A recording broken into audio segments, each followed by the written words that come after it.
Welcome to the Clear Admit MBA Admissions Podcast. I'm Graham Richmond, and this is your WireTaps for Monday, May 30th, 2022. I'm joined by Alex Brown from Cornwall, England. Alex, happy Memorial Day. I know you're not in America, but it's a big holiday in the U.S., the kind of beginning of barbecue season. Absolutely. I have very fond memories of Memorial Days. Unfortunately, where I used to live, we used to celebrate it by going to Fair Hill races. And this year they've cancelled them. Because of COVID?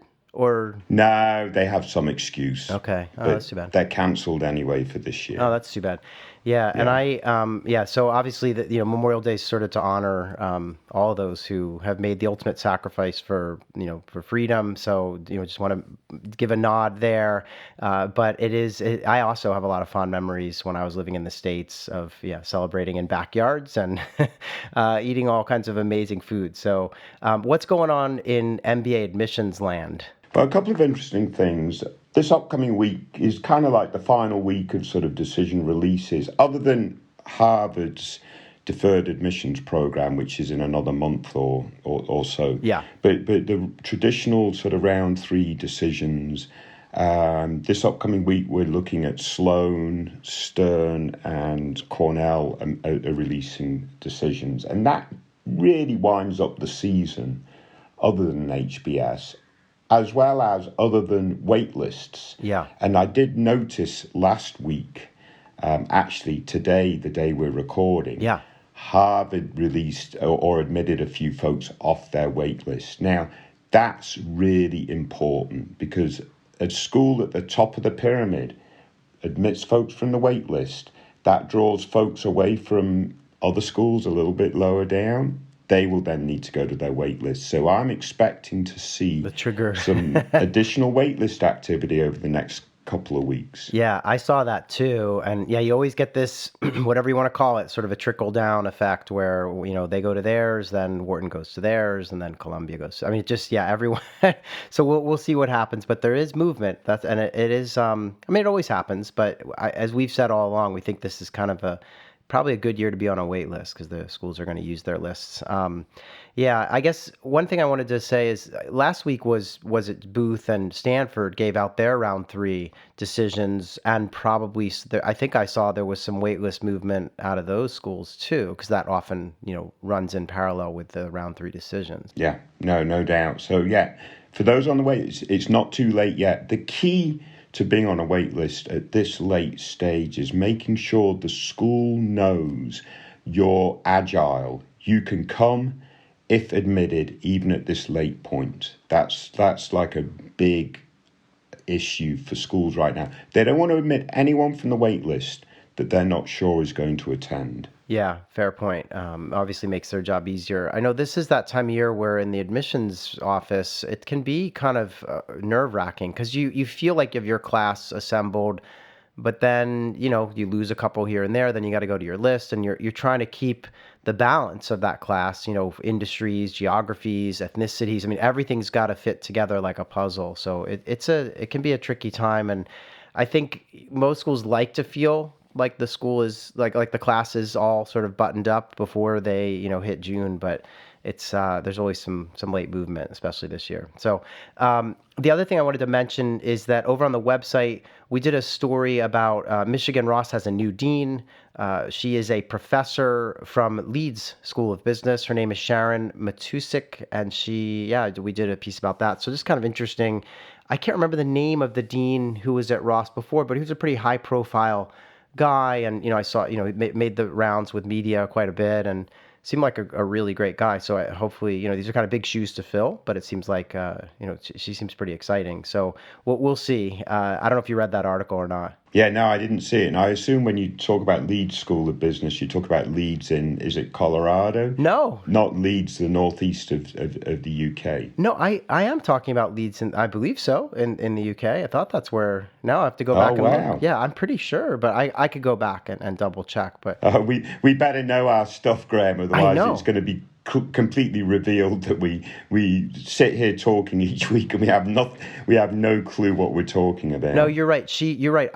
I'm so living in Europe. Like my first thought was Leeds in the UK, but you're right. I'm just looking back, and it does say in the summary that it's from the business school at the University of Colorado Boulder, which happens to be called Leeds, like the university in the UK. See, wow, I knew that, Graham. You knew that. Okay. I knew that. Yes. Yeah, that's funny because my first instinct was to assume it was somebody from the UK. All right. Anyway, so the other thing we did on the website is we ran a couple more new Real Humans pieces, and these are alums who the first one graduated from Cornell Johnson in 21. It's a woman named Daphne Amir, and she works for Google in their kind of cloud division as a technical account manager. And she's originally from Palo Alto, so that's kind of cool. So I guess I assume I think she's working for Google and probably on the West Coast. I have to double check that. But in any event, I pulled a quote from her because I thought it was interesting. We always ask these real humans to give advice to future candidates who are going to follow in their footsteps. And she had this great quote about finding that sort of post-MBA job. And what she said was, there's no such thing as the perfect post-MBA job, and that's not the goal. Recruiting during the MBA can be hectic and stressful, and students, myself included, place a lot of stock in getting their dream job after graduation. I have already seen Johnson peers and friends a year or two ahead of me transition to a new role or company after gaining skills at their last job. While I'm excited by the prospects that lie ahead at Google, I love preserving the eyes wide open mentality, as wide as they were when I first started my journey at Johnson. So that's kind of I just thought that was a really great quote, this idea that there does seem to be a lot of focus around, I'm going to get that job at McKinsey or Google. But she's right. I mean, I know from my fellow grads at Wharton, people move around a lot. They spend a year or two here, then they move on to there. And so this obsession over where you land immediately following may be a bit overrated. And so I just thought it was interesting to hear her say that. Yeah, no, very good. Although I would say a little bit of loyalty is important too, making sure when you're going through that recruiting process, you clearly signal that you're excited and you want to stay at where you're going, right? Not just using it as a stepping stone. Yeah, exactly. So I think what you say to the recruiter is maybe different than what you have in the back of your mind. And I personally, even today, when I'm looking at resumes, we occasionally hire people. I do like to see someone who's stayed long enough in a role to advance or to have some milestones. So people who hop around, and we talk about this on the podcast, if you see a candidate for business school who's changing jobs every year, that can be a bit of a red flag. So yeah. The other one that we put up is this guy named Rafael Ferreira. He's a software engineer at Google. And I think this is the first one that we profiled, that he's actually a Columbia Business School graduate, but he did a Master's of Science in Financial Economics. So not an MBA, kind of a young guy. And his advice was, he just said, do network with people. Many opportunities are off the radar and hard to find searching online. So talking to people from industry is definitely a must. So that's kind of good advice, I think, especially for those maybe looking to forge their own path in a less common sector. But I thought that was just interesting to hear as advice. Yeah. No, very good. Moving right along, we continue to collect reviews. So if you are a fan of what ClearAdmit does here on the podcast, over on the website, if you just like ClearAdmit, we have a little place on the web where you can go, just bit.ly/ClearAdmit reviews, all one word, all lowercase. And you can go on and you can give us a star rating. This literally just a few questions, and it allows you to leave a review. And we've been gathering these reviews. We're going to put them to use across the website in the near future. And it's just been really kind of heartwarming to see what people have to say about the community. So really fun. And I appreciate, Alex, this was kind of your call, and obviously some of the team members on our side setting this up. So a lot of fun. Yeah, no, very good. It's always great to get the feedback. But I mean, it's just so super critical in this sort of digital age. Yeah. When people figure out that, when you're first looking at getting a top-tier MBA, you come to ClearAdmit's website, you don't know if we're a great resource or not. If you see the reviews, it'll give you a little bit more comfort that ClearAdmit is actually potentially a good place to sort of navigate to go down that learning curve of the MBA admissions process. Yeah, I'm going to say we're definitely a good place. Like, I think we... Well, I hope people think that, but the point is, it's no good just knowing that after the process is concluded. It's good to get a sense of that beforehand so that you then join. Yeah, agreed. Yeah. The other thing is I've got some fun news. I've been corresponding with some admissions directors, and I'm going to do a handful more podcasts with admissions directors. I know over the last year we've done a lot of schools. We've managed to get, Harvard, Wharton, Stanford, a lot of schools, and they're available in the archives if you want to go back and listen. It's just me sitting down with the admissions director or dean and talking through how they go through the admissions process, what they look for. And I know we're going to have Cornell. I'm trying to get Ross. So we're getting some additional schools into the pipeline for that. So those are forthcoming. The other thing is that last week we closed the books on our admissions events. I mean, what an amazing month of May. I mean, I got to hang out with admissions folks from, Columbia, Chicago, Cornell, Dartmouth, Stanford, Carnegie Mellon, UT Austin, Berkeley, Wharton. It was like a who's who. We had LBS and INSEAD from Europe, Michigan, Yale, UCLA, UVA, Darden. So a who's who of top programs. And we're going to do another wave of these types of sessions, but not until July. And the July webinars, or whatever you want to call them, online events, are going to be all about essays. So we literally just sit down and grill the schools that join us on their essay questions. And so it's not at all them just telling you why their program's great. It's really tactical stuff about what they look for, how they wrote these essay questions, etc. So those are a lot of popular. I don't know if signups are available yet, so I'm not going to say where to go, but I know that's forthcoming. So you want to sign up for those as soon as we announce. In the meantime, we have an event planned for June 8th at 12 Eastern. I think that's a Wednesday. And that's going to be another webinar, but this time with a couple of special guests. We're organizing an event all about strategy consulting or management consulting, whatever you want to call it.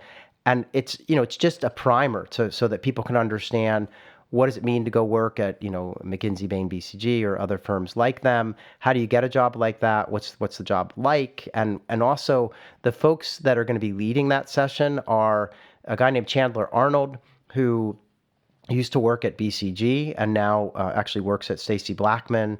And then a woman named Erica Susserman, I don't know how you pronounce her last name. Maybe it's Susserman. Anyway, she used to be in charge of MBA hiring at BCG and now works at a company that is sort of all about helping people to find consulting jobs. So it should be an interesting session. If you want to sign up for that, you just go to bit.ly/CA Consulting June. So, and that's all one word, all lowercase. So Alex, I think that's all we have before we get into the candidates. We did get a really lovely letter that I shared with you, and it's from a guy who we'll call B, and he writes, Graham and Alex, I wanted to thank you guys, along with the rest of the ClearAdmit team working behind the scenes, for the immensely helpful tips and tricks the team provided during this year's application cycle. I don't think I've ever refreshed a page as often as I did LiveWire, and the podcast was an absolute must-listen for me on my Monday morning commutes to the office. While I was never featured on the podcast, each episode helped me better align my goals and refine my approach to applications. Your tips helped me position certain aspects of my application, and I am sure they played a part in overcoming what adcoms could view as my potential shortcomings. He actually mentions that he had only 2 years of work experience when he applied. I'm happy to share that after a long process, I was admitted off of Fuqua's waitlist with a 50% scholarship. As you guys have mentioned, thankfully it was a good year to be a waitlisted candidate. I can't thank you guys enough for the work that you put out there. It truly made a difference in my application, and I will recommend ClearAdmit to every prospective applicant I come across. So that's from B, and I just wanted to thank him for sending that in. Really cool stuff, Alex. Yeah, no, absolutely brilliant. And yeah, to the extent that folks appreciate what we're doing, I mean, from a self-interest standpoint, it's great, just great to hear that, no doubt. Yeah. No doubt. Yeah. So what I'm surprised about, just as an aside, is the amount of money that's getting handed out for waitlist candidates now, too. Yeah. It used to be unheard of. If you got in off the waitlist, it was sort of like you were just lucky to get in, and there was no money that was going to be thrown your way. So it's nice to see that even waitlisted candidates get cash. Quite honestly, I think what's happening in those instances is those folks are put on the wait list to some degree, not in all cases, but to some degree, because the school isn't convinced that they're number one program, right? So you use the waitlist to sort of tease that out. And if their response to the waitlist really does reaffirm the reason why they want to be at Fuqua or whatever it is, then yeah, it's like, well, let's admit this guy, but we already like them anyway, so let's give them some scholarship and convince them to come. Yeah. No, exactly. So without further ado, what do you say we get into the candidates that you picked out? Let's kick on. All right. So this is WireTaps candidate number 1. So this week we kick off with an ApplyWire entry, and this candidate is looking to start in the fall of 23. They've got Columbia, Harvard, MIT, Kellogg, Stanford, and Wharton on their target list. They have been working in both HR and kind of strategy and business development. I think all of these roles within the kind of wealth management sector. And they're thinking post-MBA perhaps about getting into technology. They mentioned LinkedIn, Uber. They also talk about even just kind of smaller tech companies, maybe working in strategy and operations. Their GMAT score is a 740 and their GPA is a 3.9. So lots to like there. They have 4 years of work experience, located in New York, would love to land in New York post-MBA. They mentioned that they went to a top public university in the US, and they graduated at the top of their class with lots of undergraduate honors and awards. They then went into an HR rotational analyst program at a bank, and again have transitioned into kind of different roles more within strategy and business development now. So that's kind of the basic points that they left us. They did say that they're thinking about maybe a mid-sized tech company as a target. They said, 10,000 plus employees or so, public. And so lots of specificity around the type of company they might want to target post-MBA. But Alex, let's break this down. What did you sort of make of this candidate? Yeah, I mean, overall, if you look at their stats, they're very strong, right? A 740 GMAT, 3.9 GPA. Right.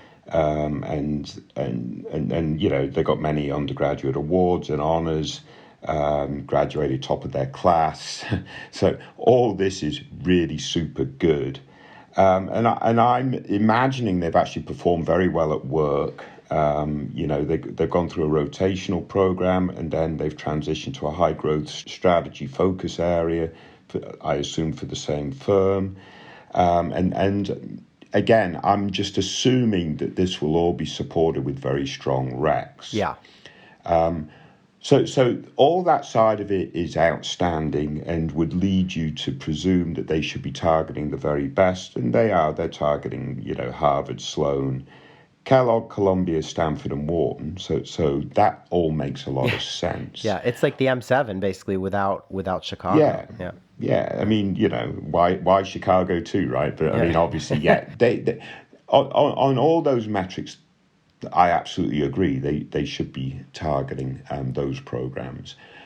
We know less about their activities outside of work, so be quite interested in what their interests and pursuits are outside of work. That's not to say that if they have none at all, and were never involved even at college and so forth, then that excludes them from the M7. But if they do have additional activities and interests and hobbies and volunteer work outside of work, that's going to add another component, another dimension to their overall profile. So we don't know that. I'd be interested in understanding that a little bit more. That might sort of separate them from the top 3 to the M7, or it could be a factor. And then, their goals. I think their goals are pretty good. But you made a very good point, I think, in terms of their experience has been in the banking sector. So having a sort of long-term focus on fintech might make more sense than consumer tech and so forth, just to sort of tie back to some of their prior experience. But overall, Graham, I think an outstanding candidate. Yeah, and you're referring to something that I wrote on the site because you and I both left them some comments. And yeah, basically they have these goals that might be regular tech. We mentioned like LinkedIn or Uber or whatever, but then they also talk about maybe being interested in fintech. And I thought they mentioned that somewhere. Maybe, and I feel like that would be so much more palatable for me because of their background, right? So if I were them, I would play the finance card, even though I recognize they've been working on the HR and strategy sides of finance. They're not a trader or a banker, but still, I think having some thread that they can weave through the past into the future makes a lot of sense to me. Otherwise, yeah, I like the candidacy. I agree with you, though. Those intangibles that we don't know about, their outside activities, we don't know if this is a male or a female candidate. So there are a few things that we just don't know that might help us, as you say, to figure out, is this like a top 3, top 7, top 15? Because right now, the one risk they have, if I were to tell you that, they go into this process with kind of fuzzy goals or goals that don't necessarily align with their past, as well as, maybe they're, I don't know, don't have any outside activities because they're working all the time. Like suddenly you start to say, okay, is this list too aggressive? Whereas if we were like to know that they had lots of outside activities, then that might change things too. Yeah. So just something for them to keep in mind. I don't know if, I think the school list is otherwise fine. Like I'm trying to think of like what's a school I would add if I were to look for something, like a safety type option for them. Yeah, I mean the next tier down would be Yale and Haas and Tuck, right? Yeah. So either of those three would potentially make sense, but also maybe they target these programs in round one, and see get what some happens. feedback after round one to go back into round two. Now, the issue with doing that is, are they somewhat overrepresented? Do they need that safety school into round one just to sort of cover all their bases? So think through some of those issues too. Yep. All right. Well, I want to thank that person for submitting their profile. And Alex, great picking it out. Let's move on, though, and talk about WireTaps candidate number 2. So this is another ApplyWire entry that we received. Again, someone targeting fall 23. They've got 6 schools on their target list, and those schools are Berkeley, Columbia, Harvard, NYU, UCLA Anderson, and Wharton. They've been working in both media and marketing prior to business school, and they're thinking about either consulting or tech after business school. They did list mostly consulting firms, so I'm guessing that might be where they're leaning. So they've got Accenture, Deloitte, Ernst & Young, etc. Their GRE score is a 320, and their GPA is a 2.9.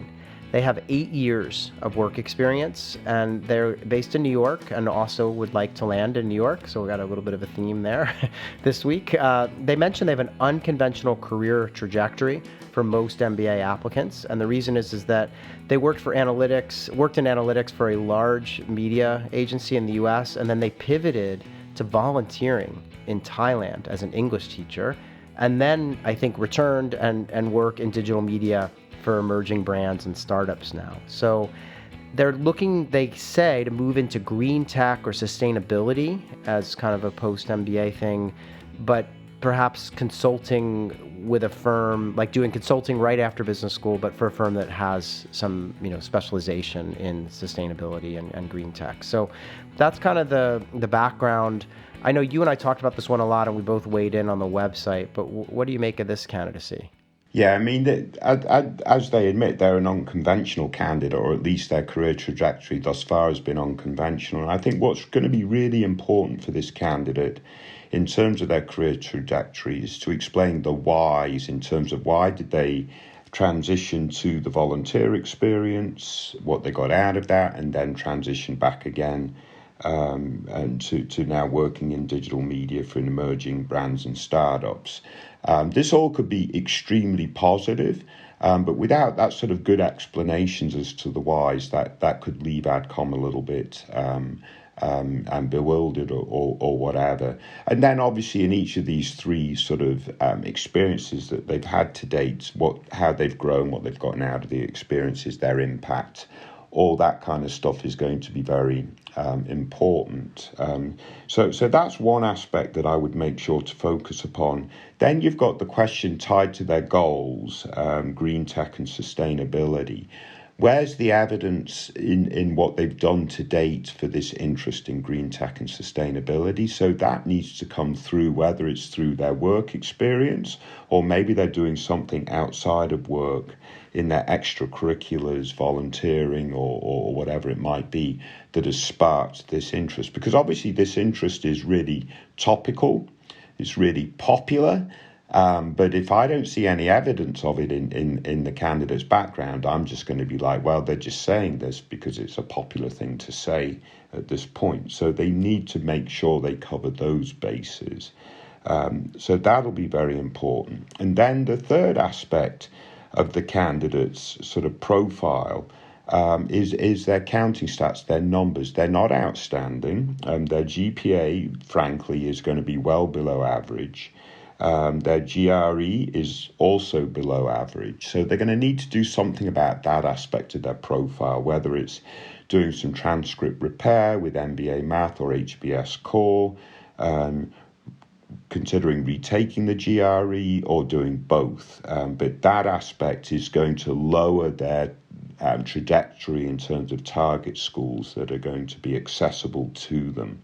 And they have a pretty high profile set of target schools currently listed, Graham. So they're going to have to think about these, what I would call 3 areas to shore up. Now, they can certainly shore them up. I'm not saying that they are not able to target these programs, but they're going to have to be pretty deliberate in their strategy from here on in. Yeah, and I'll throw in another thing, which is that they must be about 30 years old if they have 8 years of experience. So they're kind of an older candidate. Yeah. And I do worry that, yeah, I mean, like you were saying, this could go either way in terms of like, wow, they had this interesting digital media experience and then they decided they wanted to, do something culturally immersive and go and teach English in Thailand. And that, that could be really interesting. And maybe that's how I don't know, maybe there's some tie-in with their interest in sustainability and seeing how the world works in other areas outside the US, or I don't know. But I also was thinking, wow, they have this digital media thread that is on either side of that volunteer experience, right? They did digital media stuff before and that's what they're doing now. And I thought, wow, it would be a lot easier to understand their need for the MBA and what they wanted, like if there was some kind of link again. And I know this is something that I say over and over again, but I just often feel like to the extent that your past experiences have prepared you for your future goals or have some nice connection, that's always a winner for me. And it could be, as you said, that they have some outside activities that are very much tied into green tech or sustainability, and that could be fine too, right? So, but they've got to connect those dots. I'm actually really worried about the numbers given the school selection.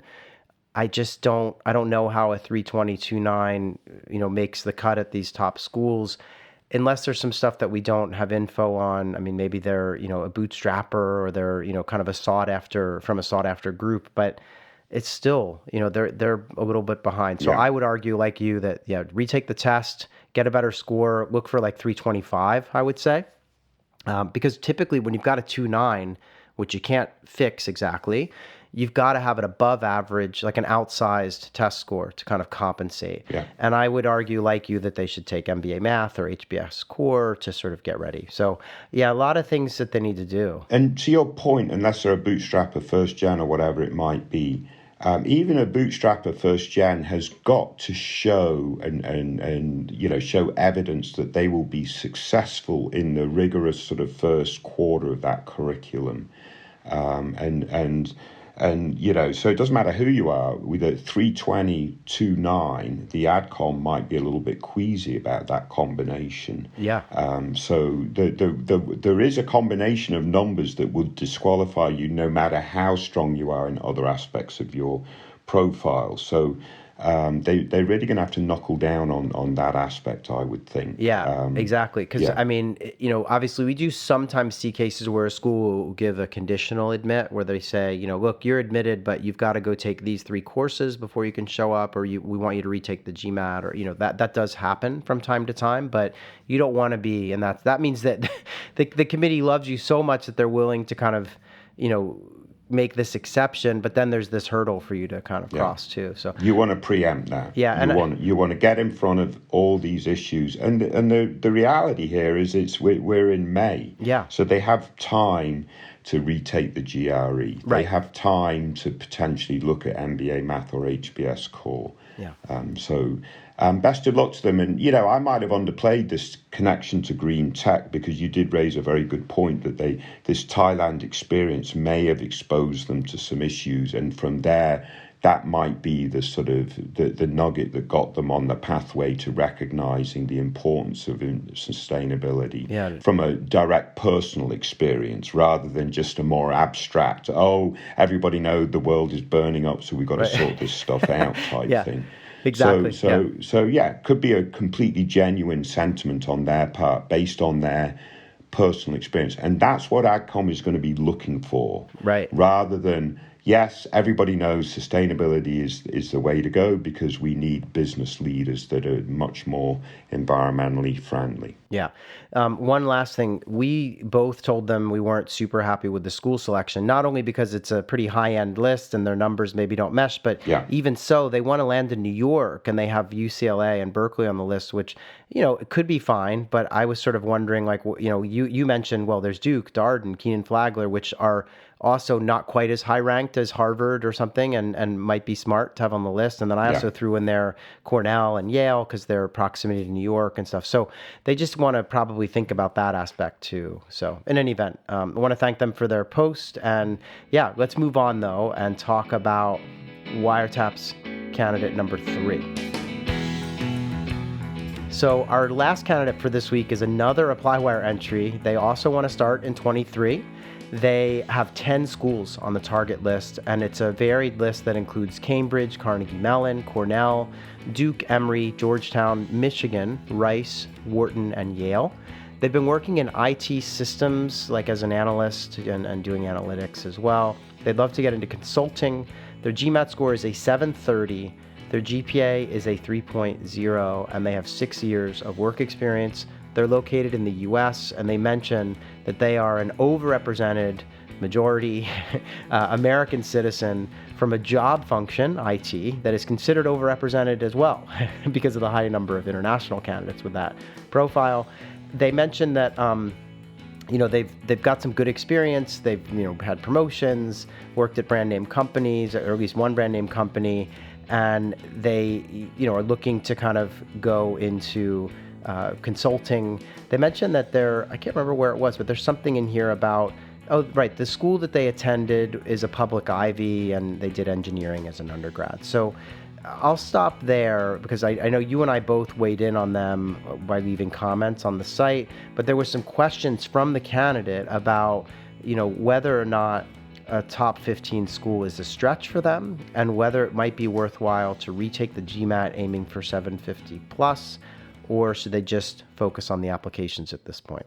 Again, this candidate, there is actually quite a lot to like, right? So let's unpack that first. The 730 GMAT's very good. That's good. And I do think they've done very well at their workplace. Now, it might be sort of overrepresented sort of role, IT focused and so on and so forth. But they received an award for high performance after their first year. They've got several promotions and stuff. So I'm going to assume that they're also going to get some very strong recs as a sort of result of their work experience. They do some extracurricular stuff, which is good. So mentoring, that's always something that AdCom like. Mentoring sort of says a lot about the mentor and so on and so forth. Mm-hmm. So we could say that can be helpful too. Now, where are there going to be some issues potentially with this candidate? They admit that maybe their type of work and so forth, they're going to be a little bit overrepresented and so forth. They have an engineering undergrad 3.0. That's going to be a little bit weaker in terms of the GPA, although we recognise that engineering is certainly a tougher thing. What I do like about their work experience is they said they've had some leadership exposure So sometimes these IT folks out of engineering programs, they're very good sort of working to instruction and doing stuff as instructed, but actually working with folks and leading small teams, and that's really quite good. I like that. They did actually ask us a question about should they retake the GMAT, and I think this is a really interesting question, Graham, because they've got a 730. But with all the other variables, components of their profile, there's no doubt if they came back with a 750 or a 760, that would actually make a difference. And I hate to say that because AdCom isn't only focused on test scores, but potentially in this candidate's case, a higher test score, even though the test score itself is already at average for the very best schools, a higher test score will make a difference, and it'll make an outsized difference for the types of programs they're targeting. If they're targeting top 15, I think an outstanding test score for, let's say, that sort of top 12 to top 16 type program has more value than an outsized test score for a top 3 or a top 7 program. And I could go into various theories of why that is, but that's a point of view that I have. So if they do think that they can nudge this score up 20 points, 30 points, with some effort, that would be good. But they should probably target the first rounds. So there's be a little bit of a tension there. If they could get all this done, strong apps, new test score, and hit those first rounds because they're worried that they're overrepresented. So yeah, that's my quick assessment. Yeah, this is it's an interesting case because on the surface you would say, like, why on earth should anyone ever retake a 730? Yeah. But given that lower GPA of 3.0 and the fact that they do have some Whartons and, Duke and Michigan on the list, these are top schools with pretty high test averages. You start to say, wow, if that's the area that they're really going to focus on, then they need to go for it. I do think, there are some schools on their list, Rice, maybe Emory, maybe Georgetown, Cambridge, where maybe the numbers are okay. They're not going to be jumping off the page, but there are plenty of people in those programs with these types of numbers. So some of it depends on where they want the focus to be. I don't think they're going to apply to all 10 of these schools. That would be quite aggressive. And so they're probably going to need to reduce the number a little bit. But the other thing I was going to say is, again, and I feel like we say this a lot, but I think they should consider, taking MBA math or HBS core to repair that 3.0, to show that they've got the aptitude and that they're ready kind of for business school. I recognize as an engineer, there may be less of a fear around quantitative ability, but it's always a good look to do some of these things. And, MBA math is cheap, it's fast, you can kind of do it on your own time, and it's kind of an easy thing to tick off the list. But in any event, I like this candidate. I love the fact that they seem very self-aware. They also, they feel like writing is a strong point. They're going to be okay with the essays, and they're going to put in the time to make sure all that stuff is great. So yeah, there's a lot to like. It's sort of that fear around the 3.0 with the sort of being overrepresented in IT. But again, they have a wide range of schools on their list. So I'm not as worried as I was about the other candidate. I think it was the second one we talked about, where sort of like they only have the top schools on the list, but they also have, that 2.9. So this person has a wider range of schools, which is good. Other than that, I think you really covered it. Like, I think they've got some things to do, but as you say, they could have a strategy around, getting it all done over the summer and applying to a handful of these in the first round, and we'll see how it goes. I did miss one point, and I'm going to bounce back a quick question to you, Graham. Of course. The point that I missed was their goals, and I'm not as enamored by their goals unless they really explain them and express them. So again, it's a sort of short answer, going into consulting in non-profit. That's quite laudable. But make sure there's some substance behind that decision and that choice, and so forth. And then secondly, Graham, and I'd like you to comment on that, Graham. And secondly, if they've got to make a decision between doing an MBA math or a retake of the GMAT, which of the two would you advise? In this case, with this candidate, given what I presume is a pretty good quantitative background from undergrad, I would just say go after that 750 or 760 on the GMAT. Yeah. That would be my advice. As to the other thing, yeah, it did strike me too. Like for me, what they've indicated is there's not a lot in their background that would suggest nonprofit is where they're headed. And so I was a little struck by that. I think consulting is pretty reasonable. A lot of people working in IT want to move over to the, kind of management side of things, and the kind of consulting is a great place to start. So that part I get. They're going to need to support this nonprofit thing if that's an angle they want to pursue. I think it would be perfectly reasonable for them to just, say they want to get into consulting and maybe help the kinds of companies for which they have worked. That would be a really reasonable, kind of path that a lot of people take. So I don't know. Yeah, they need to support. If they're going to say nonprofit, or if someone's going to say sustainability or green tech or whatever it is, there's got to be some support in your activities and interests or work experience, I think. Otherwise, it's less palatable. Yeah, and a long-term goal to sort of anchor to. Exactly. So if you're going out of sort of the IT and you want sort of front side consulting, strategy consulting, that's great. But what's the long-term game plan? Yeah, totally. That would be important to address too. That might be where the nonprofit is coming in. Yeah. But again, the whys behind it and how that's reflected in your current experiences would be important. Yeah, absolutely. Alex, I want to thank you, as always, for picking out candidates for us to discuss week in and week out. It's always a lot of fun to break these down. It takes me back to my time reading files at Wharton. I'm sure it does for you as well.